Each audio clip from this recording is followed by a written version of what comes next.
Hey, we have crypto Rockstar. sell. I had to restart Discord. The green bar was just not showing up. Sorry, guys. Oh, good mate. All Welcome good. aboard. Flipper, you've been invited as well. Flipper's laying down. But yeah, I had a good strategy. I took 2 power naps before this, so I took 2 30-minuters just so we could talk to you guys. So I'm feeling actually quite refreshed. Dude, we really appreciate the fact that you've come on at such a horrible time. One day we've actually got to do an interview with you or an AMA with you guys that isn't at a dog shit time for you. Um, I It's missed the okay. You're last live testing event. our brains. Good. Yeah, and the power nap is a funny thing. I had an 11 o'clock AMA last night for my time, 11 at night. I get up in the morning at 4, 5 a.m. most days, so I considered a power nap, but instead went for a power walk. And yeah, Nice. had a lot of caffeine. Yeah, you're studying when you're studying the sleep cycles to make sure you like don't fall in too deep of a sleep to miss your alarm. That's when you know you're in crypto. Um, It's such a busy space every single week, every day. Like it's such an amazing place to be in. yeah, it's pretty fun. So It's fun. It's hard work. A lot of people are working their asses off right now, and that's awesome. every project, you guys aren't even. It's not you guys are as well. You've got a small team. You're powering up. You were going for a launch in November. You've done a whole name rebrand in the middle of November, and you've delayed your first live, not live, but your first event. Do you want to talk a little bit about that, Crypto? Yeah, sure. I mean, just talking about timelines, I see at least a couple people from the in the audience who've been at least in our Discord for a couple months now. So I know we've pushed the timeline of the launch back a few times. Originally, and here's the justification and what's going on. The original timeline was, we started this. It was primarily the impetus was the hackathon.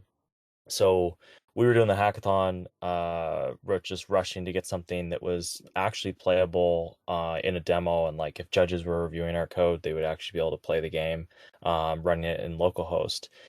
And so we got to that stage and we submitted, and the hackathon results came through, and we ended up being an honorable mention, which was super cool. But we didn't place, and so we were like, okay, what's our strategy now? Do we want to release the game as is, or do we want to try and like how is that launch actually going to look? So in the last, well, and part of that problem was we liked the original name SolCyper, but also like growing out and maturing the game a little bit as a brand and just figuring out what we wanted to do, big picture.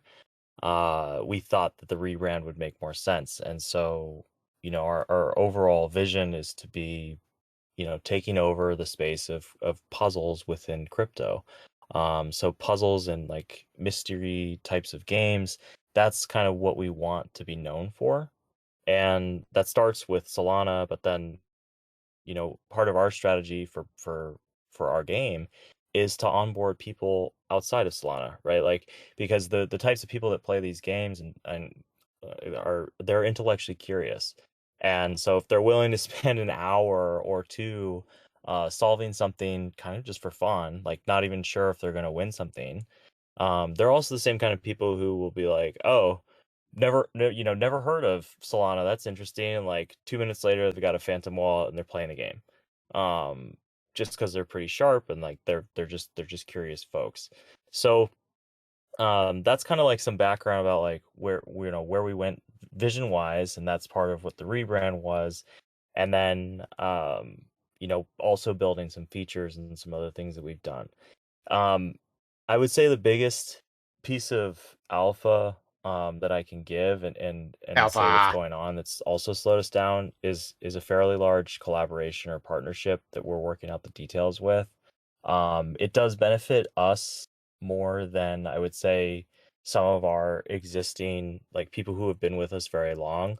Um, Now, and when I say that, like it benefits the like Mysteria and where we're going. Like in terms of just like a launch and getting players to play the game. And when I say it doesn't do as much for our original players, because it might be this type of exclusive launch for certain communities. And those communities are just in the DeFi space. They're pretty big players that probably most of you, if you've engaged with DeFi at this point, like you've used these products. So it's super exciting. But we're gonna try and figure out a way to make it up for people like Gasper, who is in the audience, who is one of those big brains puzzle solvers. So that's kind of like big piece of alpha. Launch is looking like it's going to happen in January. There will be potentially a exclusive launch with some of these specific communities, and there will also be a larger public launch as well for everybody else anybody else who isn't in those communities. I mean, it's not that you guys have been inactive as a team because you're still doing competitions, you're still doing link ups. We've had you did a cipher contest here at Grape as well, so you've still got things for your community to participate in and potentially win prizes and be a part of the community. Yeah. Yeah, that's right. I mean, so that's kind of the other thing is there's the main game and then there's kind of like mini games that can be played, right? Like Yeah. we'll release a puzzle or two or work with different communities to do a partnership or a type of puzzle for them and kind of get new players in that way. So if you're in our Discord or, following our Twitter, we'll always communicate, if something's available for anybody who is in our community, like, hey, there's a cipher that can be solved at Grape right now, like go grab it. So I think, that's actually going to take shape probably in this month, in the month of December. We are planning on doing another like mini game cipher. And that part of okay, so there's a couple things that are in flight right now. One is like designing the minigame cipher, which will have its own individual prize. We're thinking it's going to be, upwards of 1 SOL for this single puzzle. And then they're also going to be I just got off the call a couple hours ago, actually, with an artist talking about a specific NFT. It's probably going to be a 1/1, but we may make them limited edition. And the idea is to kind of have any of our winners, period, like in any mini game or any external puzzle or the main game that we're planning, would get one of these NFTs, and it would relate to a role in our Discord where it's kind of like special access, and it would only be for people who had solved a particular cipher or won a game. So that's something that's also in the works, is just like another piece of art, but also overall like this achievement based NFT that we're thinking through, that rewards winners essentially. Let's see, what's the other stuff? Oh, tokens. So another big feature and thing that took some time was implementing a token system for gameplay entry. So we added a ticketing system for the game. That's something that you can actually, I can drop the link in the live questions here. Yeah, you struggled to see the live questions. Sorry, Metaverse. You struggled to see the live questions last time, I remember. Metaverse, what did you have? No, I was just going to say I'm interested about a token system now because, as we were talking about before, most projects, release their token without even something to play around with. There's no utility for the token, but you've already designed a utility for your token here. So this token itself, is it like a monetary token or it's simply a ticketing token, like an access token? How many people? Yeah, so Sorry, I picture this Go as ahead. like Big, the old movie Big, with one of my favorite actors of all time. Yeah. So he puts the token in the machine, and that's what I picture it as a token you put into a game machine, and it allows you to play your event. That's where we're going with the token, yeah. Yeah, you got it. This to confuse people, I guess you'd call it a token, right? Yeah. But yeah, that's the idea. And actually, so Dude, you can have that if you like. Meme it out. What's that? You can call you can it have token. that. Yeah, meme it out. This is actually pretty interesting. The process for creating these tokens on Solana, I don't know how many people know about this, but it's a pretty wild process, and you're not supposed to have any naming collisions with the symbols. So the symbol for that token there is actually key, KEY. So we've kind of locked in, a name token that we think is pretty awesome. There's a couple other ones that we're probably going to lock up. I'm not going to say them because how people get with domain names and things, but that's kind of it's pretty cool. But yeah, it is a token to play the game. This is one type of token that we had focused on developing. The other one that we've kind of like lined up and figured out is our own basically utility token that would take the place of Sol, for example. So like in this game, the first game that we're launching, you can pay for hints and you can pay for answers, and you can pay for those things in Sol. Well, what if you can pay for it in our token? And that's something that we've also kind of been thinking up and planning out. Right, so it's like your own Yeah. ecosystem token, and this normal key token is just literally a key to it. But so for this key token, what's to stop someone from creating a liquidity pool with the USDC on one side? Is that still possible? Yeah, I guess in theory they could do that. The thing is, in terms of distribution, we plan on just individually airdropping these tokens for the first game. So you'll have to have a token, one of these to play. For the people who have been in our Discord for a long time, people like Gasper, for example, they're not going to pay for them. Most of these tickets are going to be given for free. We may end up selling some of them, but like we'll make sure that our community is ultimately covered in that final game. But yeah, that's kind of the background there. Yeah, awesome. And I just have one follow-up question, sorry, because the max total supply is 1,000 of these. When you've like had 1,000 tickets being played of the game, are you guys going to start a new token, or can you increase the supply of this token on chain? Yeah, you can mint more. I could just kind of mint more right now. If we wanted to another 1,000, we could do that. Is that one of those funny to up things the you were number of total saying? players. Yeah, I mean, all this stuff's pretty interesting. Like, I hadn't messed around with the tokens yet on a blockchain before, but I'm just like on the command line terminal, just minting tokens, and then they show up, you transfer them into your Phantom wallet, and like, cool. It's pretty sweet. But yeah, that's one of those things. Like, you can increase the total supply by just minting more. Anything else you could expect. Even getting, so for example, that Mysteria gameplay token, it has like a little logo and it renders in your wallet with a particular logo. Like, there's a process for submitting that JPEG, that PNG image to the right repository, the Solana repository, like code repository, to actually have that rendered in. And then as that gets accepted, like Phantom will use that image, and that's what they're keying off of data in a particular Solana repo that you've submitted this to. So it's not the best process. It's not a great scalable one, what's built so far, but it is, that's how, when you see some stuff like this, you're like, oh man, we are super early. Wow. Which is still exciting. If you're the type of person who likes being on the frontier, that's kind of how I look at everybody who's in and around Solana right now. Like, these are the frontier people. It's like showing up before anybody's moved else, before it's a real city. It's still just kind of like a town. It's probably worth mentioning here that this process that Crypto is talking about it's a little bit like registering a domain, except the way you register a domain is by making a pull request.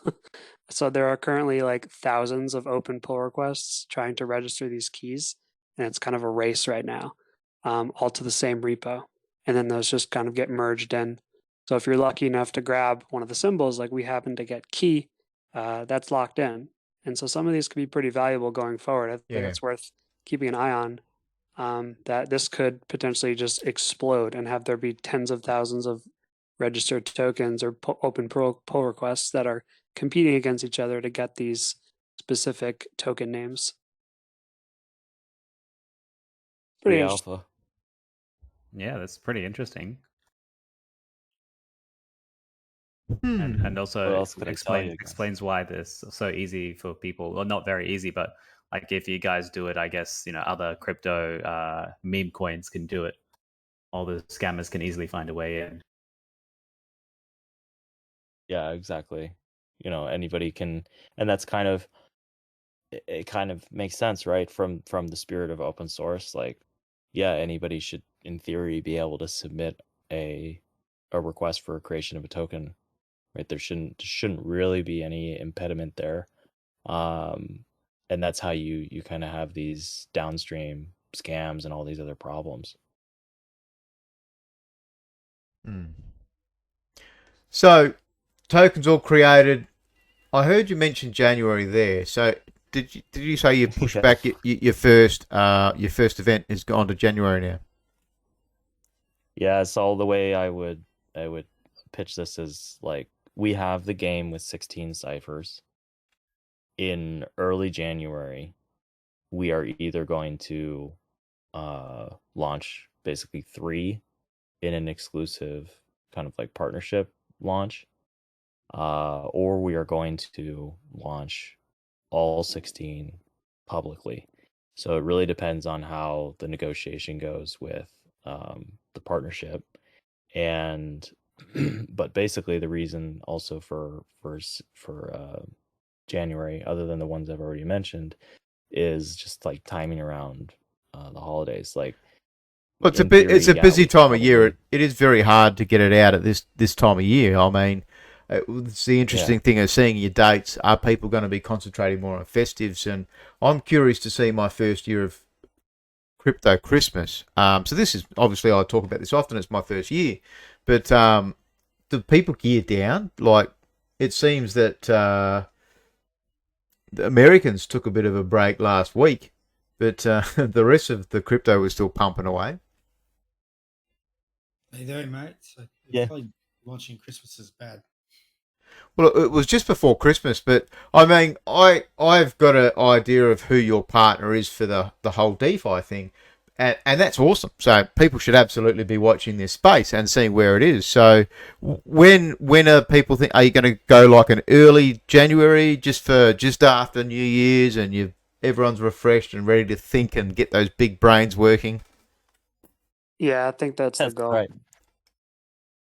That's the goal. If we, and if it works out, it works out, and if it doesn't, then, like I said, we'll still publicly launch, and that'll happen in January. So, like, the goal for sure, and it feels very tangible for us at this point, is the 16 ciphers that are created, all the artwork that's been created. Like, that event will be run in January. There shouldn't be too many more impediments. We had some challenges also with the artist and the NFTs. One of the artists we were working with in the NFTs, that slowed us down. There's actually still 2 pieces of art that are missing that he's working on. So it's just kind of like, yeah, will he finish them in December? Yeah, probably. Like, probably by mid-December, but that's kind of cutting it tight to say, like, let's launch on the 21st of December and hope that people aren't out for holidays and like all these other question marks. It's usually most people are back in their seats and ready to go by the first week of January. So that's kind of what we're thinking. We've also got, sorry, let me just jump in here. We've also got a little bit tighter in terms of what the game looks like. And so we're kind of referring to the official public launch as story mode. It has a little bit more of like a lore approach to it, and more to come in that regard. But it feels a lot more like a game now. It's still a web app, but it feels like you're playing a game with, like, a little mini cutscene and some story behind what's happening. Even the actual puzzles themselves and the NFTs that are associated with them have kind of like a little story behind them. And I say little, but that could potentially be a quite a big story as the game continues to develop. So that's something we've been working towards as well. Yeah, that's a good point. I mean, never underestimate the time it takes to plan the lore out well. You don't want to be the guy who leaves the coffee cup in the middle of the scene for a Game of Thrones episode. Like, there is some level of thinking that we've been doing and adding little details to some of the NFTs that are important in the bigger picture. And yeah, that just takes additional time as well, more than we, if we launched back in what month would that be? November. Wouldn't get as much of that. And that's kind of, we're happy that we've got more lore and like more of this baked in because it builds for a better future. It's a little bit easier to kind of just bridge that along. Yeah, man, and like your community would appreciate that so much better. Like Gasper and the audience here, he'd want you to take the time to increase the lore, increase his enjoyability of the time that he puts in. So I don't think it's a lost cause, and people underestimate this, how powerful it could be. I love it. Well, I've got a super interesting question. So you hear about people bagging the shit out of Star Atlas Metaverse. He just can't stop talking about how bad they are not getting the dates out. Filthy mouth. And what's interesting is you guys aren't going for a game that's actually evolving, in UE5 or UE4, WebG. You're on web, but can you guys see how these other games are actually producing studios that they're making these games? Can you see why they're delaying them as much? Yeah, so first of all, in software development, its timelines are notoriously difficult. I do have a lot of sympathy for this, and I know that if you're not a programmer and people are starting to promise things like the game will be released now, actually it's in 3 months. Sorry about that. I know that can be really frustrating for someone who's not a programmer, but for the programmers out there, it's like I totally get it. It's really hard to make something, especially when you're not sure what the adoption will be. So if all of a sudden you have new partners or new people and your community is exploding, there's more expectations, there's more things you need to just do. Especially when it comes to the crypto space, because there's a lot of security concerns. And that to me is something I'm focusing on a lot with our game, is to make sure that you don't launch the game, you spend months and months launching the game, and someone figures out an exploit, and then all your work has gone away. So you need to spend a lot of time on stuff that is preventative and that no one will ever see. So the game might launch a month later and you'll say, well, nothing's really changed. Actually, a lot has changed just behind the scenes. So I do understand why these things keep getting delayed. It's just part of the development process. This happens with a lot of things, especially working in like the corporate environment. Not to say that we're particularly corporate about this, but these people are smart that are in the crypto space, generally speaking. They know about computers, they know about software. So it's worth taking some time and really making sure things are tidied up rather than rushing something. I think it was a Miyamoto or one of those guys said that a a bad game is bad forever, but a delayed game can be good forever. So it's worth waiting a little bit just to make sure that it's up to snuff. That's a good quote. I like that quote. It is. Yeah, I mean, giving one example, like, we may be feature ready, right? But something we promised in marketing or built into the importance of the game or these NFTs, and the artist is like not delivering, and so now the development timeline is actually all held up by an artist. Like, we can't mint the NFT if we don't have the art. So it's not an issue with an actual engineer sitting down and coding. It's an issue with somebody else just like being sick or whatever the actual issue is. So yeah, I do have sympathy as well. But there are also really hard decisions you can make, which is like, at some point, when does it make sense? Are you chasing perfection?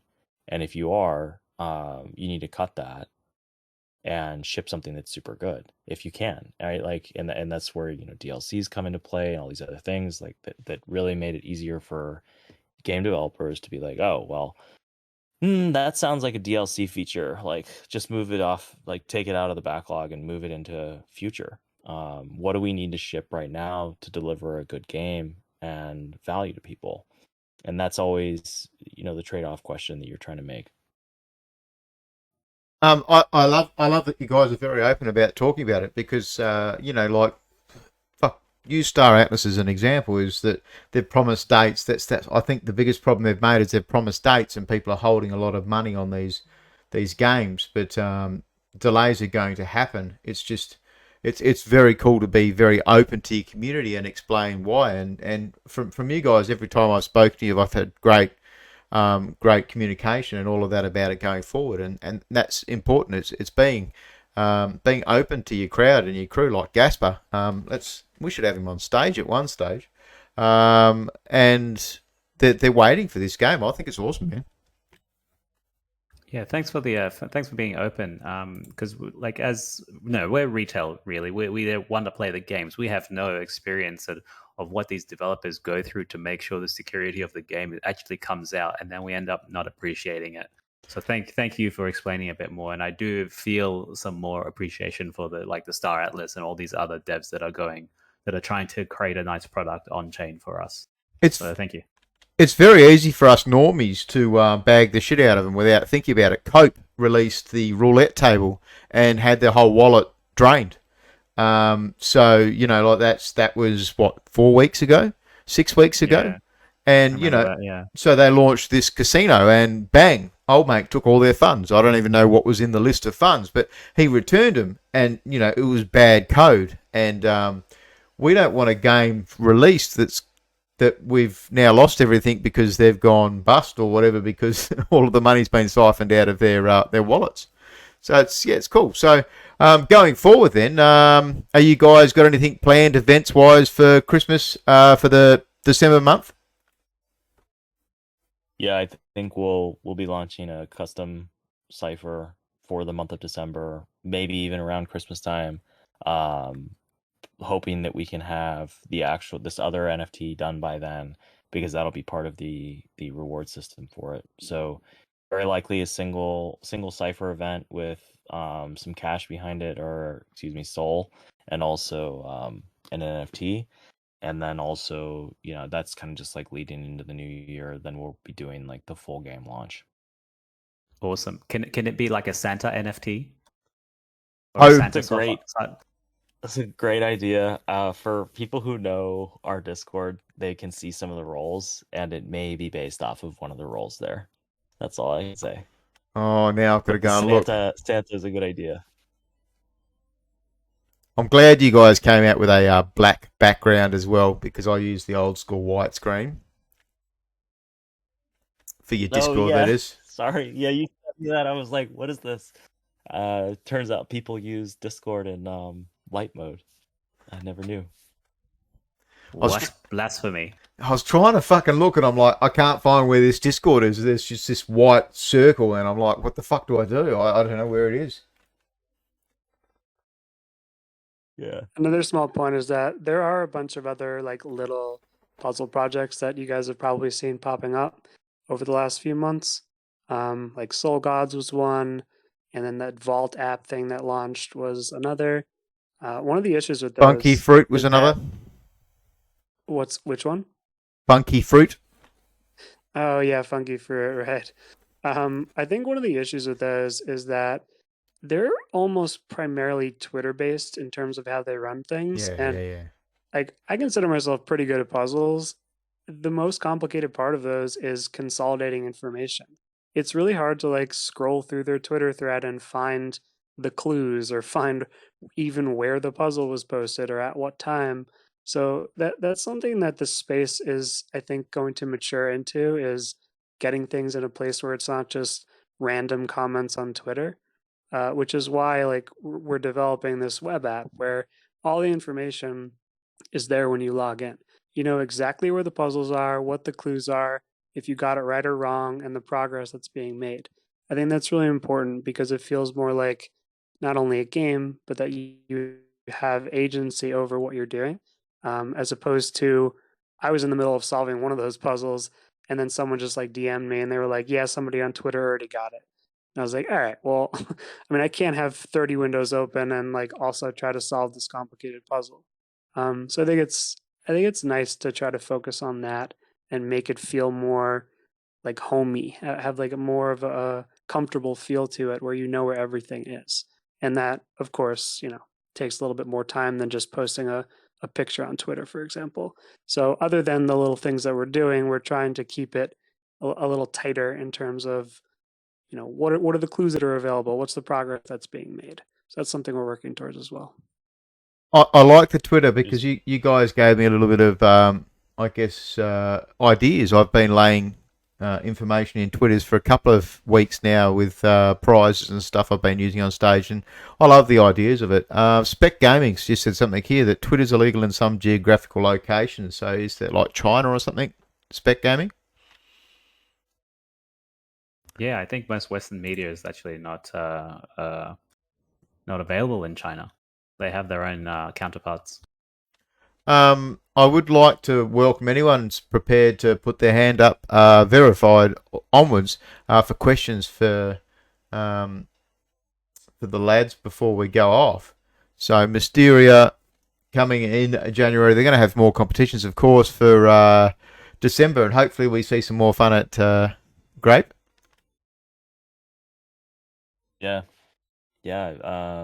pretty excited. So we're excited to ship it, man. That's like the nature of both of us. It's very hard for us to wait to do anything, I feel like, but we're also both pretty patient. So I don't know. It's we're super excited to ship the game out to people, and like it's just been a lot of work, and that's what we're excited about.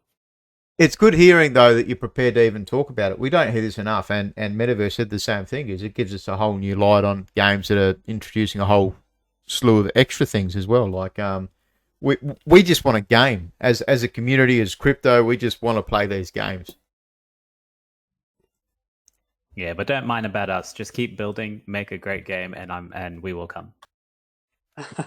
No, we Yeah. appreciate it, and we definitely hear you. We wanna release it just as badly as everybody wants to play it, but there's just stuff you got to do. You got to make sure that it's safe and ready and secure and all that stuff. All the boring stuff, you got to make sure of that, and that takes time.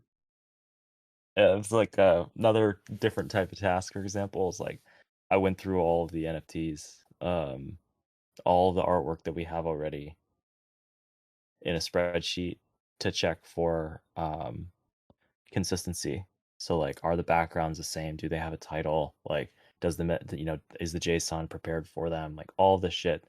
It probably took like 2 hours, and then you got to run the feedback back to the artist, and then have them make the changes, and it's just like, yeah, 2 days go by, 3 days go by, and you're like, God damn it, but you just can't move any faster. It's just difficult, but yeah, it's what happens. Dynamite, welcome to stage. You got a question for the lads? Yeah, I got a question. So we all know what happened with crypto today. If it were to go down further and say you guys were unable to, like, I guess, get more funding, I'm not sure what your situation is. How much further in the future could you guys progress with your all's project before you had to call it quits or seek other areas of funding? That's a great question. So we've talked to a few investors so far, or potential investors, and right now it feels more like we want to bootstrap and get the first game out there. To answer your question directly about like what's the runway, realistically, Flipper and I will just pick up work, and we'd still be able to ship stuff. It might be a little bit slower than what we're doing right now. But we would, if the first round is successful and people are enjoying it and people are playing and things go well, like, okay, we want to go to the next round and like create all the artwork for the next themed game and stuff. That might still be bootstrappable based on what we have today. But we would probably be working at that point if we didn't take outside investment. I see. Like Normie in other jobs. areas? I see.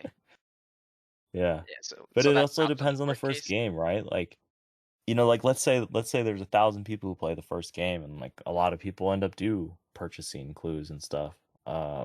That's, we don't know how it's financially how it's gonna look for us. I mean, we have projections and estimates of what might happen, but truly, like, with no launched round, like any past data, it's hard for us to figure out like what might happen. Oh, guesswork, yeah. Yeah. Thank you, Dynamite. Thank you for coming on stage. Great question. Any closing thoughts, Flipper, Crypto? Yeah, I'm actually kind of curious for folks here. Like, if we released an NFT like side project as funding, that had some form of utility for the game, like a lot of these P2E Like ventures have done. a free ticket to every competition, maybe. Yeah, Or like one free hint. one thing. Yes, I was thinking about like a collection that always gave you a hint. So if you registered with your NFT, for example, you would always get at least one free hint in any round that we had, or 2 or 3 hints or whatever. So it kind of like you'd be paying up front for probably some very dope art, but also the ability to kind of shortcut in all past rounds. It's like a long-term investment. I And think. I'm kind of interested if people would be interested in that, Yep. Yeah, you'd be able to do that. I think you could bootleg that because, for starters, you don't have bad art. You spend time and you're very thorough on that. I guess you could also pick small numbers too. Just have 2,500 mints. Yeah, I could see a case in that. Metaverse, would you buy something there? Yeah, you know what? You wouldn't be the first guys to try that. Obviously, that like we have the most popular one at the moment, which is Genesis Go. Instead of raising VC funds, they're trying to do their NFTs, and similar to like Fabric Protocol, which relieves the Fab Punks, and they actually turned down their VC funding. So there is like a precedence for it, and it is a good, if you've built in enough utility for it, then yeah, it's a good purchase. Especially if you're like Gasper, who's going to be playing these ciphers every time they're out. And it comes down to you're not going to get bots in there buying them because they're not going to be able to purchase and flip. It's going to be utility. It's going to be probably not have rarities involved and all these kinds of things. There's plenty of games I've covered and had on stage here at Grape that aren't offering a flippable project, and they're suffering through the last market. But yeah, man, I could see it working. It'd come down to price point, and by all means.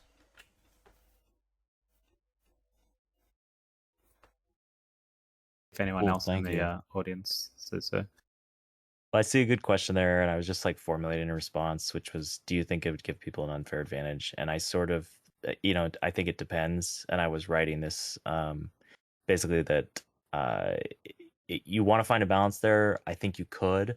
In the end, at the end of the day, like part of what we've thought about the buying hints and clues, or clues and answers, is that it's kind of like some people can afford the nicest tennis shoes, and like they can play pretty decent, or they can run pretty fast, but they can still get their asses beat by people who are barefooted.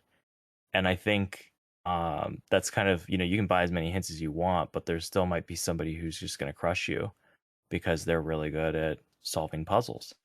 So I think we always want to find the balance for what that is, because you don't want to have somebody just completely pay and pay their way through all 16 ciphers. That's not a game. There's no competition there. So yeah, I think it could. It just sort of depends, trying to find balance. I like it. Every game has to have some kind of a pay-to-win situation. It's a very dirty term, but look at, let's use Star Atlas. We use this term a lot, but they just released... Call it. Did you say Star Citizen? No, I call it pay for convenience, not pay to win. They released a necklace today, a legendary necklace for $88. I don't know what in-game statistics this gives, but every game has something where you get this small little buff or this small little bonus and advantage, and that's either paying or being an early early depositor into the game, an early investor. And I think there's a good chance for it, man. Obviously, you guys aren't prepared to just put it out there. Oh, you're going to get 5 answers. You will think about it and curate it and actually manage to consider those situations. But it's great question, great answer. If we don't have any more questions from stage, we'll progress into the rest of the night. We are behind, but we're working close. Thank you, gentlemen. All right, thanks, guys. Yeah, thanks so much. Cheers, guys. Hopefully you can get back to sleep after this. We're gonna try.